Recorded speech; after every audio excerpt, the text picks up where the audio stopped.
A person born in a palace, raised in luxury, having everything in their hands, yet losing it all. This is the story of Solomon, the third king of Israel, who built one of the most glorious kingdoms in the nation's history, but whose life ended as a cautionary tale for future generations. Solomon was once the wisest king who ever lived, yet at the same time, he was also one of the most foolish. How could this be?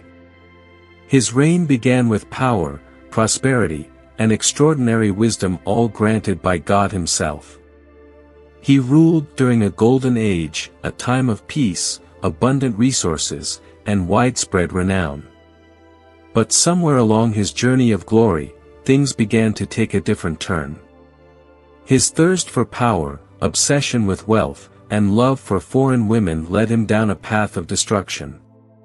So, was Solomon the greatest king or Israel's greatest tragedy? We will dive into his rise to power and ultimate downfall to find the answer. If you know someone standing on the brink of losing everything like Solomon, share this story with them, because history is always a valuable lesson. But Solomon's story did not begin with glory. It started with a scandal. Before Solomon was born, before he ever touched power, his parents King David and Bathsheba were entangled in one of the most infamous events in Israel's history. One night, David, the king who was once praised as a man after God's own heart, stood on the palace rooftop and saw a beautiful woman bathing. He should have turned away, he should have remained righteous, but he did not. David sent for Bathsheba, despite knowing she was already married. The situation became more serious when Bathsheba became pregnant. Fearing that the affair would be exposed, David devised a plan to cover up his sin. He summoned Bathsheba's husband, Uriah, a loyal warrior, back from the battlefield, hoping he would sleep with his wife and assume the child was his. But Uriah was a true soldier. He refused to enjoy comforts while his comrades were still fighting. When this plan failed, David resorted to a more ruthless method. He ordered Uriah to be placed at the most dangerous front line and then commanded the troops to withdraw, ensuring Uriah's death. David thought he had hidden everything, but he forgot that nothing is hidden from God. The prophet Nathan appeared before the king, telling him a parable and concluding with a statement that shook David to his core: "You are the man." 2 Samuel 12 verse 7. David's sin was exposed before God, and judgment was declared. The child Bathsheba carried would die. Tragedy struck. The child passed away. David was heartbroken, Bathsheba was heartbroken. But in the midst of his wrath, God still provided a path to redemption. Later, Bathsheba conceived again and gave birth to a special child, not as a result of sin, but as a symbol of forgiveness and restoration. That child was named Solomon. But why was Solomon chosen to be king when David had many other sons? Normally, the heir to the throne should have been the eldest son. Amnon, David's firstborn, should have been the rightful successor, but he committed a heinous crime against his own sister, bringing God's judgment upon him, and he was killed. Next in line was Absalom, handsome, talented, and charismatic, but full of ambition. He rebelled, declared himself king, and was eventually killed in a war against his own father. Gradually, each of David's strongest sons was eliminated from God's plan. And in the end, the choice did not fall on the eldest son, nor the strongest or the smartest, but on Solomon, the child born from redemption. But the throne did not come easily to Solomon. As David grew old and weak, one of his remaining sons, Adonijah, declared himself king. He gathered military leaders, priests, and influential figures in the court to consolidate his power. If his plan succeeded, Solomon would never have the chance to ascend the throne. But the prophet Nathan, the same man who had confronted David about his sin, took action. Together with Bathsheba, he quickly approached David and reminded him of the promise made to Solomon. Realizing the urgency of the situation, David immediately declared Solomon the rightful heir and ordered his anointing before the entire nation. In an instant, the tide turned. Adonijah and his supporters suddenly became rebels. In fear, he fled to the temple, clinging to the altar and pleading for mercy. Solomon, in his first act of wisdom as king, spared him but with one condition: he had to prove his loyalty. And so, Solomon officially became the king of Israel, marking the beginning of the most glorious reign in the nation's history. Though David had grown weak, he was still clear-minded enough to act when he realized that Solomon was God's chosen one. He summoned Zadok the priest, Nathan the prophet, and Benaiah, a loyal warrior, commanding them to anoint Solomon and place him on the throne. Meanwhile, Adonijah was still indulging in his victory feast. He believed the throne belonged to him by inheritance, unaware that the game had changed. Then suddenly, the sound of trumpets echoed across Jerusalem, and the people shouted, "Long live King Solomon!" When he heard this, Adonijah's heart sank. He had lost. His supporters quickly abandoned him, leaving him alone with his fear. Solomon was no longer the child born from a scandal. Now, he was the rightful heir, the king chosen by God. His story stood as proof that even from sin, God could bring forth something good. But would Solomon remain faithful to God, or would power blind him? His glorious yet tragic reign had only just begun.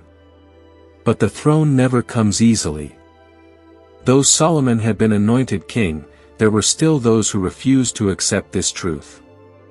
Forces in the shadows continued to conspire. Blood would be shed before Solomon could truly secure his kingdom. Adonijah had proclaimed himself king first, a reckless yet bold move. As David's eldest surviving son, he believed the throne was his by right. While David was still weak, he gathered military leaders, priests, and nobles to hold a grand feast publicly declaring his victory. But he made one fatal mistake: he did not invite Solomon. This was a clear sign that Adonijah saw Solomon as a threat. But while he was drunk with victory, disaster struck. The sound of trumpets rang out, and the people shouted, "Long live King Solomon!" In the blink of an eye, all of Adonijah's dreams crumbled. His former supporters immediately abandoned him, leaving him alone, afraid, and desperate. Adonijah knew he could not escape, but there was one place that could offer him sanctuary: the altar of God. He ran there, clinging to the horns of the altar, a desperate act to plead for mercy. By law, no one could be killed while holding on to the altar. He sent a message to Solomon, "Swear that you will not kill me." All of Israel waited for Solomon's response. Would the new king seek revenge, or would he show mercy? Solomon made his decision.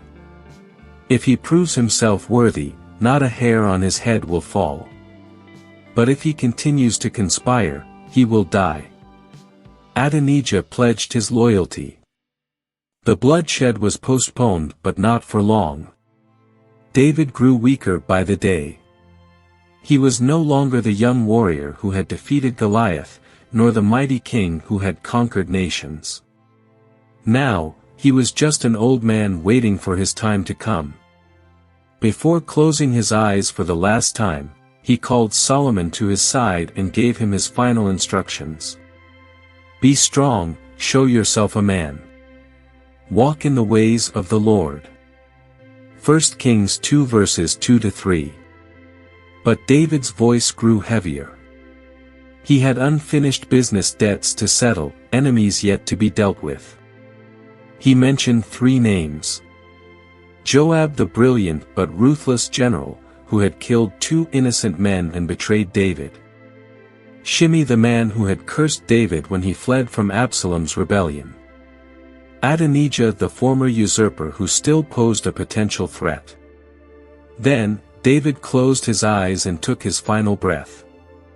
The greatest hero of Israel was gone, leaving the throne to Solomon along with a list of men who had to die. Solomon acted immediately. The first was Adonijah. Though he had sworn loyalty, it wasn't long before he began scheming again. This time, he did not directly claim the throne but approached Bathsheba, Solomon's mother, with what seemed like a harmless request. "Ask the king to give me Abishag as my wife." Abishag was the woman who had cared for David in his final days. In the ancient world, marrying a former king's concubine was a way of claiming the throne. Adonijah disguised his intentions under the veil of an innocent request, but Solomon was no fool. He looked at his mother and said, "Adonijah has just signed his own death warrant." Soon after, Solomon ordered Adonijah's execution. Next was Joab. When he heard that Adonijah had been killed, he knew he was next. He fled to the altar, clinging to its horns just as Adonijah had. But this time, Solomon showed no mercy. He ordered Joab to be executed right there. His blood soaked the altar, a grim reminder that justice had been served. Finally, there was Shimei. Solomon did not kill him immediately but set a condition: he was forbidden to leave Jerusalem. If he ever stepped beyond its boundaries, he would die. Shimei agreed, but a few years later, he forgot the warning and left the city. Solomon wasted no time. He ordered Shimei's execution at once. And so, Solomon's reign began with bloodshed. But it also marked the dawn of a new era, an era of power, prosperity, and wisdom. Solomon had eliminated all threats, securing his throne. But the ultimate question remained: how would he use this power? Would he remain faithful to God, or would he be blinded by the very authority he had fought to secure? The story of Israel's most glorious yet tragic king had only just begun. Solomon had wiped out all remaining enemies from David's time. Joab, the brilliant but cunning general, was executed at the altar where he sought refuge. David's warning about the last betrayer, Shimei, had also come to pass. Shimei had been given a chance: live peacefully in Jerusalem, but if he ever left, he would die. For 3 years, he obeyed. But then, for just one night outside the city, he sealed his own fate. With Shimei's death, Solomon's rule was finally secure. No one dared to challenge the throne. The bloodshed had ended, and a new era began, an era of glory, prosperity, and wisdom. But the biggest question still remained: what kind of king would Solomon be? He had proven he could be strong and ruthless when necessary, but could he also be a just and wise ruler? The miraculous request. Solomon knew that power did not come from the sword alone, it also came from wisdom. And to rule wisely, he needed guidance from God. One day, he traveled to Gibeon to offer sacrifices. But this was no ordinary ritual. Solomon offered 1,000 burnt offerings. It was not just an act of worship but a powerful declaration. He sought God's blessing before making any major decisions for his kingdom. That night, as the smoke from the sacrifices still lingered in the air, Solomon fell into a deep sleep. And then, the miraculous happened. God appeared to him in a dream and said, "Ask for whatever you want me to give you." 1 Kings 3 verse 5. Imagine this: the creator of the universe, the one who has the power to grant anything, standing before you and asking, "What do you want?" What would you ask for? Wealth? Power? Immortality? Solomon could have asked for anything: a greater kingdom, the destruction of his enemies, or a life without end. But he did not. Instead, he bowed his head and said, Lord, I am only a child, I do not know how to rule your people. Please grant me a discerning heart to distinguish between right and wrong so that I may govern them justly. 1 Kings 3 verses 7-9. He did not ask for wealth. He did not ask for fame. He did not ask for victory over his enemies. He asked only for wisdom. And God was pleased. He said, "Because you have asked for this, instead of requesting wealth or the lives of your enemies, I will grant you a wisdom that no one on earth has ever had nor will anyone after you be able to match. But not only that, I will also give you what you did not ask for, wealth, fame, and power.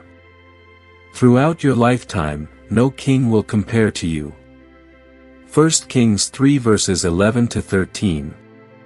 Solomon did not receive just wisdom, he received everything. Wisdom put to the test. But wisdom is not just spoken, it must be proven through action. And Solomon's first test arrived. One day, two women came before the king, crying and arguing. They were prostitutes who lived in the same house. Each had an infant child. But during the night, one of them accidentally rolled over and smothered her baby. When she discovered the tragedy in the morning, she secretly swapped the dead child with the living one.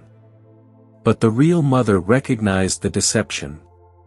She cried out, "This is not my son." The other woman shouted back, "Yes, it is. The living baby is mine." There were no witnesses. No evidence. No way to determine who was telling the truth. Both women insisted that the surviving child was theirs. Then Solomon gave an order. "Bring me a sword." The entire court held its breath. The guards brought a sword, its blade gleaming under the palace lights. Solomon took the sword and declared, "Cut the child in two. Give half to each woman." The room fell into stunned silence. The first woman screamed in agony and fell to her knees before the king. "My lord, please do not kill my son. Give him to her, just let him live." But the second woman coldly said, "If I can't have him, neither can she. Cut him in half." Solomon smiled. He lowered the sword, pointed to the weeping woman, and declared, "Give the baby to her. She is his mother." Solomon's wisdom was proven. From that day forward, news of this miraculous judgment spread throughout Israel. The people revered their king, for they knew he was not just a ruler of power, he was a ruler of wisdom, gifted by God. This was only the beginning of a golden age, the age of the man known as the wisest king in human history. But was wisdom alone enough to keep him on the right path? Solomon's name spread far and wide, not only for his just rulings but also for his extraordinary intellect. He was not just a wise judge, he was a poet, a scientist, and a brilliant leader. He composed 3,000 proverbs and 1,005 poems, many of which are recorded in the books of Proverbs, Ecclesiastes, and Song of Songs. He studied nature, plants, animals, and the deep mysteries of the universe. Kings and rulers from around the world traveled to Jerusalem to learn from him, to witness the unmatched wisdom of this extraordinary king. Israel had never witnessed such a glorious era. But with wisdom came power, and with power always came temptation. Solomon had been given everything, but would he be able to keep it all? From kingdom to empire. Before Solomon, Israel was a small nation struggling to survive. Under Saul, Israel was surrounded by enemies, constant wars with the Philistines, and internal instability caused by the king's own paranoia. Under David, Israel defeated its enemies and established itself as a regional power. But it was only under Solomon that the kingdom transformed into one of the greatest and most prosperous empires in history. Solomon was not a warrior like his father. He did not expand his territory through military conquest but through diplomacy and economics. He understood something that many other kings failed to realize: war was costly, not only in resources but also in time and manpower. So instead of conquering, he allied. He established diplomatic relations with Egypt, Tyre, Arabia, and many other nations.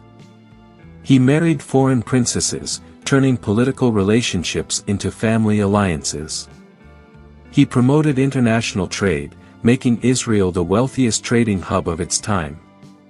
And he did not stop at land-based commerce. Solomon did something no other Israelite king had ever done before: he built a navy. With the help of the Phoenicians, he established a powerful fleet, sending ships far beyond known waters. The Bible records that Solomon's ships brought back gold, silver, and ivory from distant lands. Monkeys and peacocks, animals never before seen in Israel. He transformed a small desert kingdom into an economic superpower, controlling both land and sea trade. A monumental achievement, the Temple of God. With vast wealth flowing into the kingdom, Solomon embarked on constructing the greatest building in Israel's history, the Temple of God. Cedar wood from Lebanon. Gold from Ophir. Exquisite stones carved by the finest craftsmen. This temple was not just a religious structure, it was a symbol of Israel's prosperity. It was said that inside the temple, everything was covered in gold, from the altar to the door handles. But Solomon did not stop there. He also built a royal palace as magnificent as the temple itself. Fortified cities to protect the kingdom. Roads, drainage systems, and irrigation networks, turning Jerusalem into a modern metropolis. And finally, he created a legendary throne made of gold and ivory, with 12 lions standing on either side of the staircase, symbolizing the power and majesty of his reign. Glory spreads far, the visit of the Queen of Sheba. Solomon's fame did not remain confined to the Middle East. It reached as far as Africa, where a powerful queen ruled, the Queen of Sheba. She had heard of Solomon's wisdom and wealth, but she did not believe it. So she decided to see for herself. She traveled to Jerusalem with a grand entourage carrying gold, spices, and precious stones. Upon arriving at Solomon's palace, she tested him with the most difficult questions she could think of. And Solomon answered them all, without hesitation. After witnessing the splendor of his kingdom firsthand, she exclaimed, "What I heard about you was not even half the truth. In wisdom and wealth, you have far exceeded the reports." 1 Kings 10 verse 7. At that moment, the entire world knew that Solomon was not just a king, he was a legend. But will glory last? Solomon had everything. White heavy checkmark, unparalleled wisdom. White heavy checkmark, unimaginable wealth. White heavy checkmark, a prosperous empire without war. But within that wealth and power lay the seeds of decline. Prosperity breeds complacency. Power leads to compromise. And compromise is the first step toward downfall. Solomon, the man once blessed by God, was about to face a trial greater than anything he had encountered before, a trial of his very soul. Would he remain faithful to God? Or would his own greatness lead him into darkness? Solomon stood at the peak of his glory. He had built an empire, accumulated incredible wealth, and ruled with extraordinary wisdom. But now, he was preparing to undertake the most important task of his life, building the Temple of God, a project that was not just architecturally magnificent, but also a test of his loyalty to the Lord. A dream left unfulfilled by David. For centuries, the Israelites had worshipped God in a tent, the tabernacle, a portable place of worship built during Moses' time when they wandered in the wilderness. But a tent could not be the permanent dwelling place for God. David, Solomon's father, had longed to build a grand temple for him.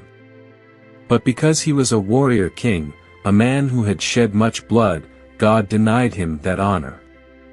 The Lord said, "You have shed much blood and fought many wars. Therefore, you shall not build a house for my name. But your son will do it." 1 Chronicles 22 verses 8 to 10. Now, that moment had come. Solomon, the king of peace, the chosen one, would complete what his father could not. Solomon's greatest work. As soon as his reign was secure, Solomon wasted no time. He mobilized 180,000 workers, the finest stonemasons, the most skilled blacksmiths, and master artisans from the great kingdoms of Tyre, Phoenicia, and Egypt. He gathered the most precious materials in the world. Cedar and juniper wood from Lebanon, the finest timber for a sacred structure. Gold from Ophir, silver from Sheba, and bronze from Egypt, the treasures of the ancient world. Massive stone blocks so precisely cut that they fit together seamlessly without mortar. The construction lasted 7 years. And when it was completed, nothing on earth could compare to its splendor. The Temple of God, a masterpiece beyond imagination. The temple was not only vast, but breathtaking beyond belief. Straight ruler dimensions. Length, 90 feet, 27 meters.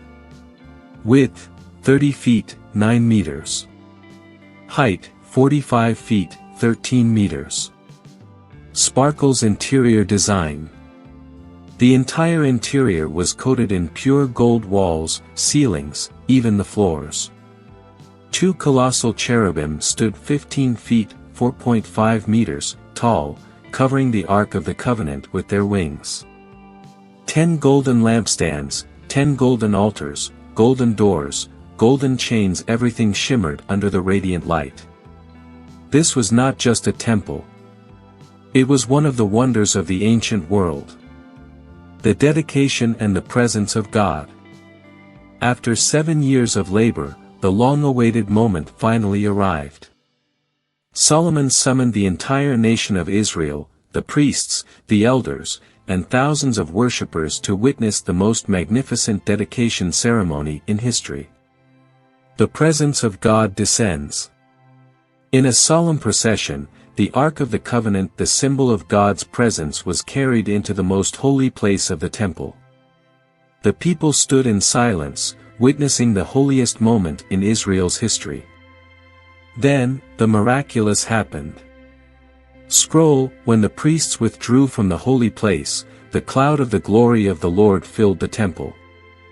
The priests could not perform their service because the glory of the Lord filled the house of God. 1 Kings 8 verses 10 to 11. A radiant cloud, the presence of God descended. It was undeniable proof that the Lord had accepted the temple. But Solomon did not boast of his accomplishment.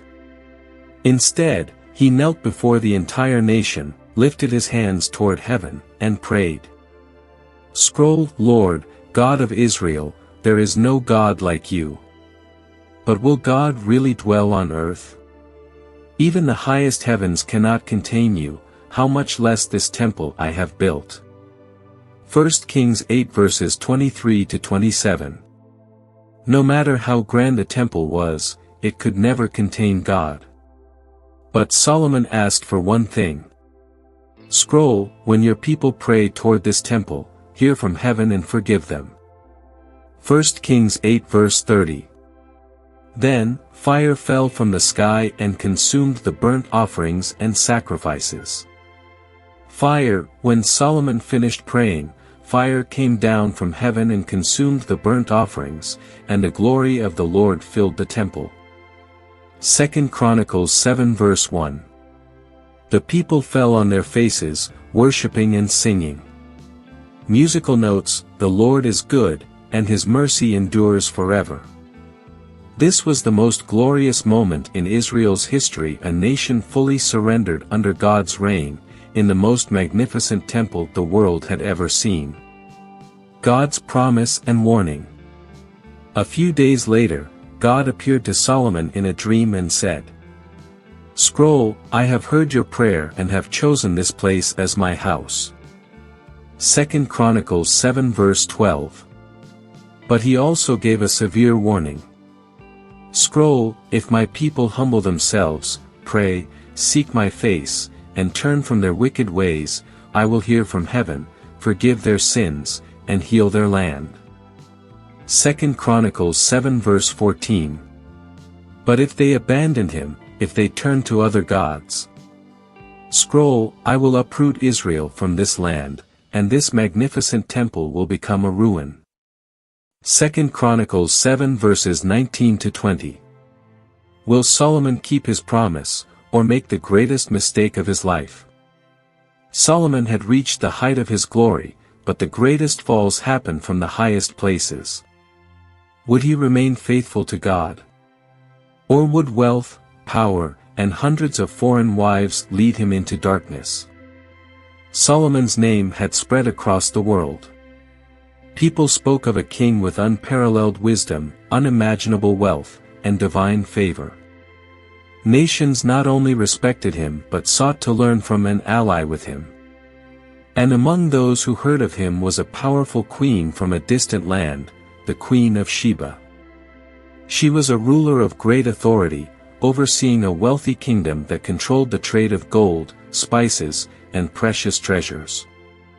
She had met many kings and heard countless men boast of their wisdom and strength. But Solomon was different. People said he was not just wealthy, he possessed a wisdom beyond any mortal. And above all, he worshipped a different God, a true God unlike any deity she had ever known. She did not believe. She had to see it with her own eyes. The grand journey to Jerusalem. And so, she decided to set out on a journey, bringing with her a massive entourage laden with treasures. 120 talents of gold, over 4 tons of gold worth hundreds of millions of dollars today. Rare spices, the kind that even the kingdom of Israel had never seen before. Precious stones, pearls, and exotic perfumes. She did not come only with gifts, she brought her best scholars, advisors, and wisest minds to test Solomon's wisdom. The journey took months, crossing deserts, mountains, and treacherous lands filled with thieves and dangers. This was not just a diplomatic visit, it was an expedition, a mission to test the truth. And at last, she arrived in Jerusalem. Overwhelmed by Solomon's greatness. The moment she stepped into Solomon's palace, the queen stood in awe. Everything she saw surpassed anything she had ever imagined. Classical building, the royal palace, a masterpiece of architecture, adorned with gold, ivory, and rare wood. Fire, the air was filled with incense and spices, a fragrance of wealth and power. Crowned Solomon's throne, a breathtaking work of art made of pure gold, inlaid with ivory, flanked by 12 lions, symbolizing absolute strength. But above all, she was overwhelmed by Solomon himself. Open book, she came to test Solomon with difficult questions, but when she saw his wisdom, his palace, the food on his table, the officials standing in attendance, she was completely breathless. 1 Kings 10 verses 1 to 5. She had not come to admire gold and silver, she had come to test Solomon's wisdom. She posed the hardest riddles, the most complex mathematical problems, and the most challenging philosophical dilemmas that had confounded the greatest minds of her kingdom. She thought, surely, he will fail at some point. But Solomon did not hesitate. Light bulb, he answered every question with precision, without hesitation. Light bulb, he solved every problem effortlessly, as if the answers were obvious. Light bulb, he unraveled mysteries that even the wisest scholars of Sheba could not solve. And with each answer, the queen's respect for him grew deeper. The Queen of Sheba's testimony. At last, after witnessing everything, she exclaimed, "Scroll, what I heard about you was not even half of the truth. You have far exceeded every rumor about you." 1 Kings 10 verse 7. But what was even more astonishing was her declaration about God. "Scroll, praise be to the Lord your God. He has placed you on the throne not just because of your wisdom, but because he loves Israel." 1 Kings 10 verse 9. This was more than just a diplomatic visit. This was a divine acknowledgement. Crown, a powerful queen, who worshipped her own gods, had publicly confessed that Solomon's God was real. Royal gifts and Solomon's generosity. The queen had brought great treasures, but she could not leave empty-handed. In his extraordinary generosity, Solomon gave her even more. Money-bag gold, silver, and priceless jewels. Amphora, luxurious items found only in Israel. Open book wisdom, the greatest treasure she could receive. She left not only with gold and riches but also with a changed heart and mind. The hidden prophecy in this story. Centuries later, Jesus himself referenced the Queen of Sheba in his teachings. Scroll, the Queen of the South will rise at the judgment and condemn this generation. For she traveled from the ends of the earth to listen to Solomon's wisdom, and now, one greater than Solomon is here. Matthew 12 verse 42. What does this mean? Backhand index pointing right. The Queen of Sheba recognized true wisdom when she saw it. Backhand index pointing right. She did not hesitate to acknowledge the power of God. Backhand index pointing right. But many in Jesus' time refused to believe in him, even though he was greater than Solomon. The story of the Queen of Sheba is not just a historical event, it is a warning for all of us. Stop sign, will we recognize the truth when it stands before us? Stop sign, will we acknowledge God, or will pride blind us? But this was also one of the last glorious moments of Solomon. He had reached the peak of power, wisdom, and glory. But within prosperity, a great danger was lurking. Because even the wisest man on earth can still fall. Solomon had everything, yet he lost everything. He had heavy checkmark wealth beyond any kingdom. Heavy checkmark wisdom unmatched by any man. Heavy checkmark a powerful empire and the blessing of God. But at the height of his reign, a small crack began to appear, a compromise that seemed harmless but would ultimately lead to the downfall of his kingdom. Solomon did not lose his throne to war. He was not overthrown by rebellion. He fell because of love. Or at least, he thought it was love. 1,000 women and the dangerous compromise.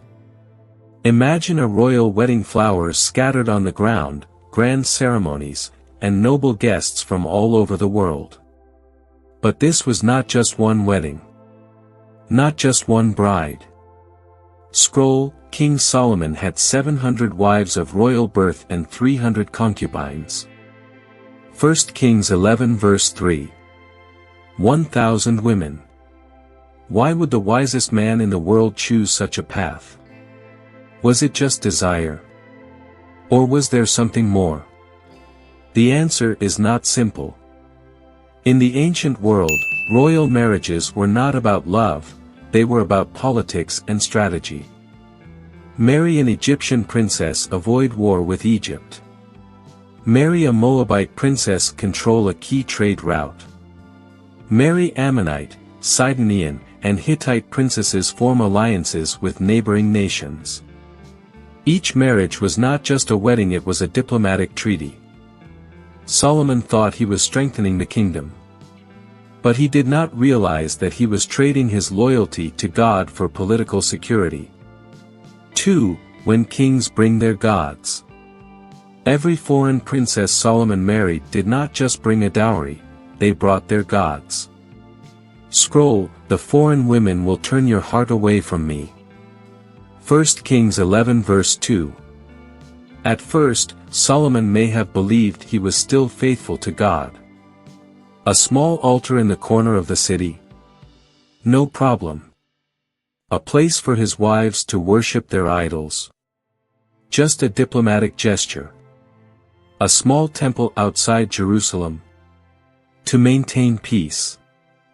And so, a little compromise here, a little tolerance there, until Jerusalem, the city God had chosen, became filled with temples to foreign gods. Scroll, Solomon built shrines for Ashtoreth of Sidon, Molech of Ammon, and Chemosh of Moab. 1 Kings 11 verses 5-8. The king who built the temple of God was now building temples for false gods. 3. A heart that slowly changed. Scroll, at first, Solomon still prayed to God. But then, he also prayed to Ashtoreth. He still offered sacrifices at the temple, but he also offered gifts to Chemosh. 1 Kings 11 verses 4-6. His fall was not sudden. There was no moment when he declared, "I will turn away from God." Instead, it was a series of small choices. A little tolerance. A little compromise. A little acceptance. Until one day, Solomon realized he was no longer the man he used to be. 4. God's judgment. Scroll, since you have turned away from me and have not kept my covenant, I will tear the kingdom from you. 1 Kings 11 verse 11. But because of his mercy toward David, God did not destroy the kingdom immediately. Scroll, I will not do it in your lifetime, but in your sons. For the sake of David, I will leave one tribe for your descendants. 1 Kings 11 verses 12-13. And just as God had spoken, after Solomon's death, the kingdom was divided. What he had built with wisdom was destroyed by his own foolishness. 5. A warning for every generation. Solomon did not fall in battle. He was not overthrown by enemies. He lost himself through small decisions, gradual compromises, and seemingly harmless choices. Scroll, the fear of the Lord is the beginning of wisdom. Proverbs 9 verse 10. That was the verse Solomon himself wrote. But he no longer lived by it. And that was his greatest tragedy.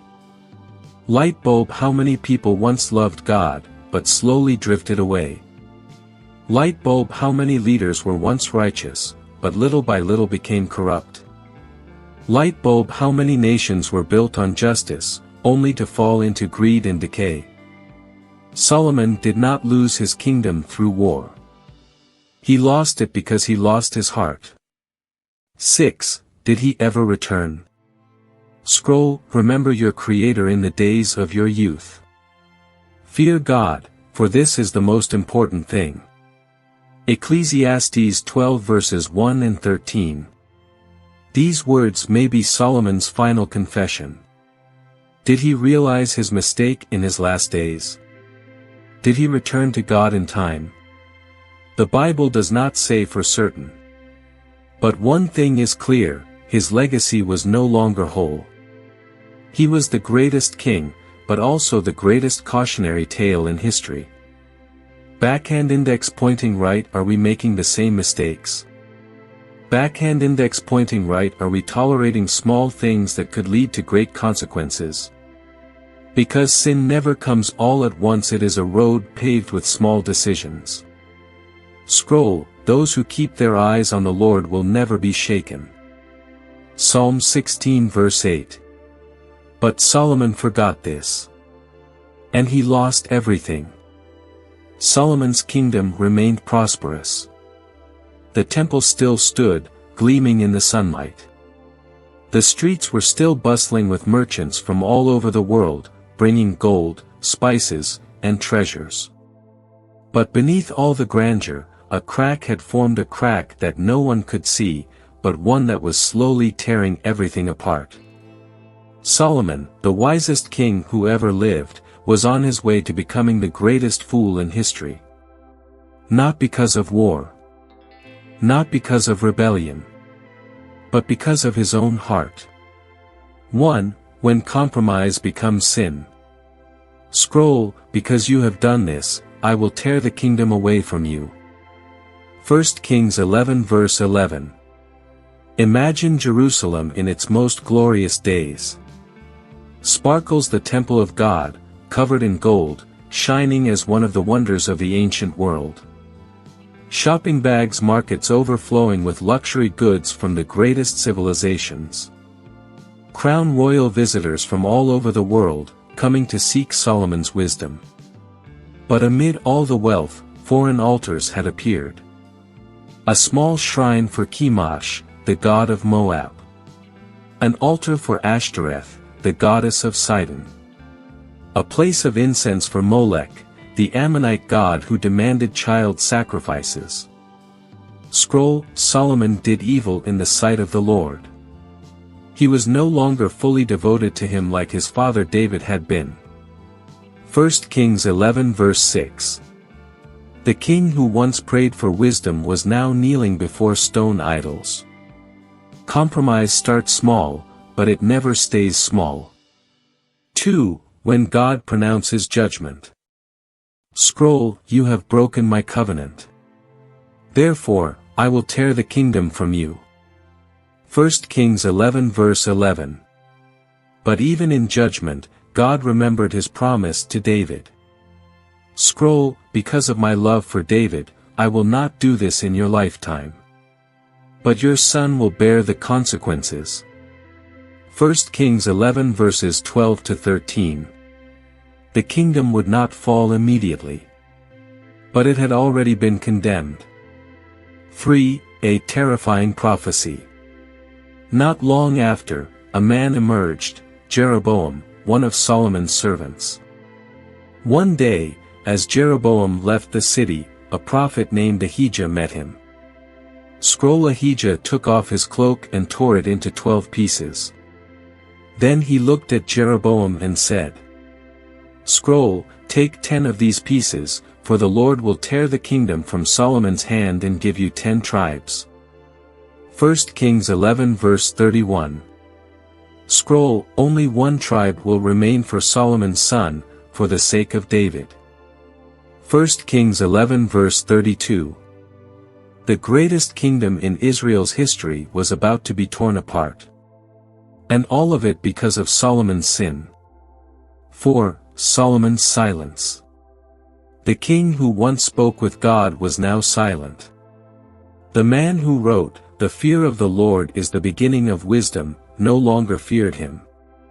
Moneybag, he still had wealth. Crown, he still sat on the throne.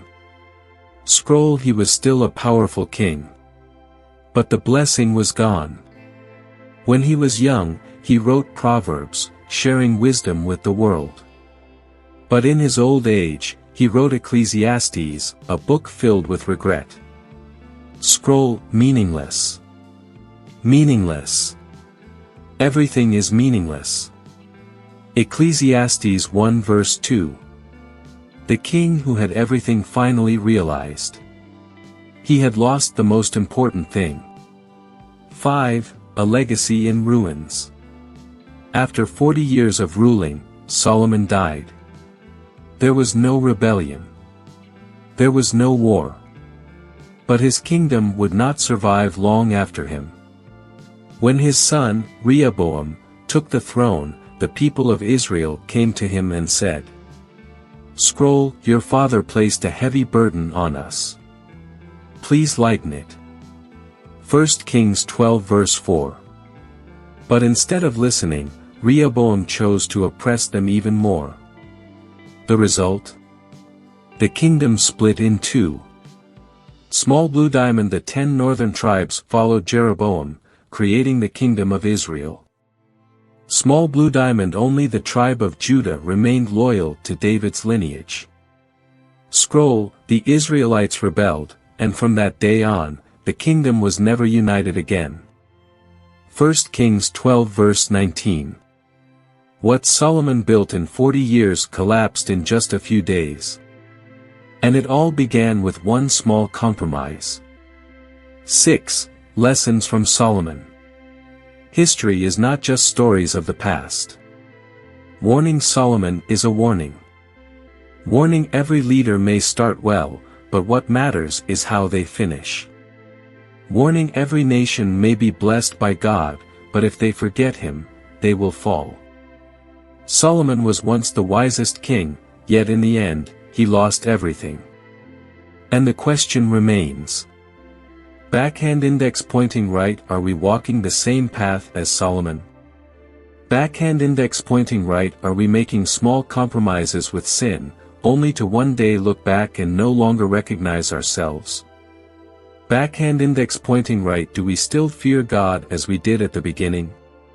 Scroll, the fear of the Lord is the beginning of wisdom, but fools despise wisdom and instruction. Proverbs 1 verse 7. Solomon forgot this lesson. What about us? Solomon's final days, when wisdom turns to regret. Solomon once had everything. Money bag, unparalleled wealth. Crown, unmatched power. Scroll, wisdom greater than all kings. But as he grew old, as the golden domes of his palace still shone under the sun, as his people still bowed before him, he felt emptier than ever. The altars he built for foreign gods still stood on the hills of Jerusalem. The God he once worshipped with all his heart was now just one name among many. The people whispered in the streets. Scroll, what happened to our king? He once wrote, "The fear of the Lord is the beginning of wisdom." But where is he now? Proverbs 9 verse 10. And Solomon himself may have wondered the same. 1. When everything becomes meaningless. Solomon had 700 wives, yet he felt lonely. He had a magnificent palace, yet he felt empty. He had vast wealth, yet his soul was poor. Scroll, meaningless. Meaningless. Everything is meaningless. Ecclesiastes 1 verse 2. These were not the words of a victorious king, but of an old man full of regret. Solomon looked back at his life and realized. Scroll, I denied myself nothing my eyes desired. I took pleasure in all my work. But when I examined everything I had done, it was all meaningless, like chasing the wind. Ecclesiastes 2 verses 10 to 11. The king who once had everything now felt like he had nothing. 2. Did Solomon return to God? The Bible does not give a clear answer. There is no scene where he falls to his knees in repentance. There is no record of him destroying the idolatrous altars before his death. But there is one thing we do know. Scroll, fear God and keep His commandments, for this is the duty of all mankind. Ecclesiastes 12 verse 13. These were Solomon's words, written at the end of his life.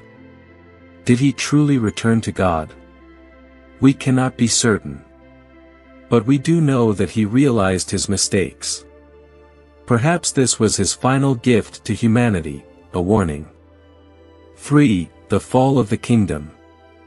Scroll, if your father made our burden heavy, lighten it for us, and we will serve you.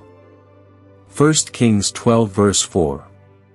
Solomon died, and his son Rehoboam took the throne.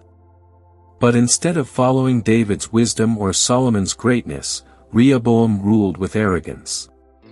Scroll, my father made your burden heavy, but I will make it even heavier. 1 Kings 12 verse 14. The result? Scroll, the Israelites rebelled, and from that day, the kingdom was never united again. 1 Kings 12 verse 19. What Solomon built in 40 years was destroyed in just a few days. 4. Lessons from Solomon. The story of Solomon is not just history. Warning, it is a warning. Backhand index pointing right. How many leaders start well but end in corruption and downfall? Backhand index pointing right. How many nations are built on justice, only to gradually slip into decay? Backhand index pointing right. How many of us once loved God but, little by little, drifted away without realizing it? Scroll, the fear of the Lord is the beginning of wisdom. Proverbs 1 verse 7. Solomon knew this. But he forgot it. And he lost everything. 5. Solomon, hero or tragedy? Thousands of years later, Solomon's name still echoes. Crowned the wisest king. Open book, the author of great teachings. Classical building, the builder of an unmatched empire. But he was also warning the man who lost himself. Warning the man who forgot God. Warning the man who left behind a broken legacy. He was not killed in battle. He was not overthrown by enemies. He was defeated by his own heart. 6. Are we making Solomon's mistakes? Scroll, fear God and keep his commandments, for this is the duty of all mankind. Ecclesiastes 12 verse 13. It took Solomon decades to realize what he had known since his youth. What about us? Backhand index pointing right. Are we pursuing wisdom but forgetting God? Backhand index pointing right. Are we building success but losing our souls? Backhand index pointing right. Are we slowly compromising, little by little, without realizing it? Light bulb, it is not about how we start. Light bulb, it is about how we finish.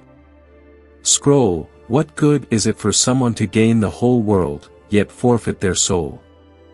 Matthew 16 verse 26. Solomon lost everything. But we still have a chance. Solomon's contradictory legacy, the greatest king and the greatest warning. Solomon was once the greatest king in Israel's history.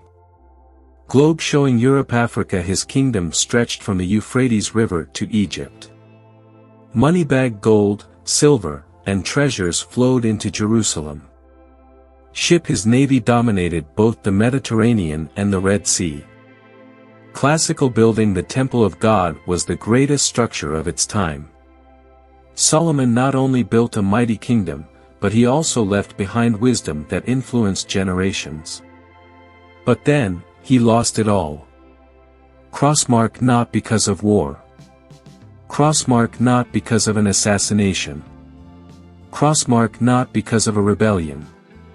Warning, but because of himself. 1. 3 books that reveal 3 stages of Solomon's life. Solomon was not just a ruler, he was a writer. His words still exist today, revealing the rise and fall of his life. Open book, the book of Proverbs, when Solomon was at the peak of wisdom. Scroll, the fear of the Lord is the beginning of wisdom. Proverbs 1 verse 7. Proverbs is a collection of teachings on white heavy checkmark hard work. White heavy checkmark honesty and humility. White heavy checkmark righteous leadership. Light bulb, this was Solomon in his youth, a king full of wisdom, guiding his people in righteousness. Open book, Ecclesiastes, when Solomon realized his mistakes. Scroll, meaningless. Meaningless. Everything is meaningless. Ecclesiastes 1 verse 2. In this book, Solomon confesses. Warning, wealth is meaningless. Warning, power does not bring happiness. Warning, fame is just an illusion. Light bulb, this was Solomon in his old age, a king full of regret, looking back at his life and realizing that everything is meaningless without God. Open book, Song of Songs, a love story of contradictions. Song of Songs is a romantic poem about pure love, celebrating faithfulness and devotion between two lovers. But ironically, Solomon, the man who wrote about true love, was never satisfied with love himself. Light bulb, he had 700 wives and 300 concubines, yet he never found true love. 2. Why did the wisest king lose everything? Scroll, because you did not keep my covenant, I will tear the kingdom from you. 1 Kings 11 verse 11. Solomon lost everything for one simple but dangerous reason. Warning: he stopped fearing God. At first, it was just small compromises. A small altar for a foreign god. A small temple to please a foreign wife. A small tolerance for idolatrous customs. But little by little, Jerusalem, the holy city of God, became filled with temples to false gods. Solomon once said, "Scroll, guard your heart, for it determines the course of your life." Proverbs 4 verse 23. But he failed to guard his own heart. 3. The death of Solomon, a final warning. Scroll, fear God and keep his commandments, for this is the duty of all mankind. Ecclesiastes 12 verse 13. Solomon's last recorded words were not of victory, but of regret. Crown: he had everything, but lost what mattered most. Scroll: he taught wisdom, but lived in foolishness. Classical building: he built the temple of God, but his heart was full of idols. Open book: did he repent before he died? We do not know for sure. But we do know that he realized his mistakes. 4. The price of turning away from God. After Solomon's death, his son Rehoboam took the throne. Immediately, the people came with a simple request. Scroll, please lighten the heavy burden your father placed on us. 1 Kings 12 verse 4. But Rehoboam did not have his father's wisdom. Scroll, my father made your burden heavy, but I will make it even heavier. 1 Kings 12 verse 14. Collision: the result. The kingdom was torn apart. Small blue diamond: the 10 northern tribes followed Jeroboam, forming the kingdom of Israel. Small blue diamond: only the tribe of Judah remained loyal to David's lineage. Warning: in just a few days, everything Solomon built over 40 years collapsed. 5. Solomon, hero or tragedy? Centuries have passed, yet his name is still remembered. White heavy checkmark: the wisest king in history. White heavy checkmark: a great builder of an empire. White heavy checkmark: the author of timeless wisdom. But he was also warning: the king who forgot God. Warning: the man who lost himself. Warning: the ruler who left behind a broken legacy. Scroll, what good is it for someone to gain the whole world, yet forfeit their soul? Matthew 16 verse 26. Solomon gained the whole world, but he lost his soul. 6. The final lesson. Backhand index pointing right: are we seeking wisdom but forgetting obedience? Backhand index pointing right: are we chasing success but losing our souls? Backhand index pointing right: are we building a legacy, but will it truly last? Light bulb: because even the greatest kingdoms will fall. Light bulb: if they are not built on God.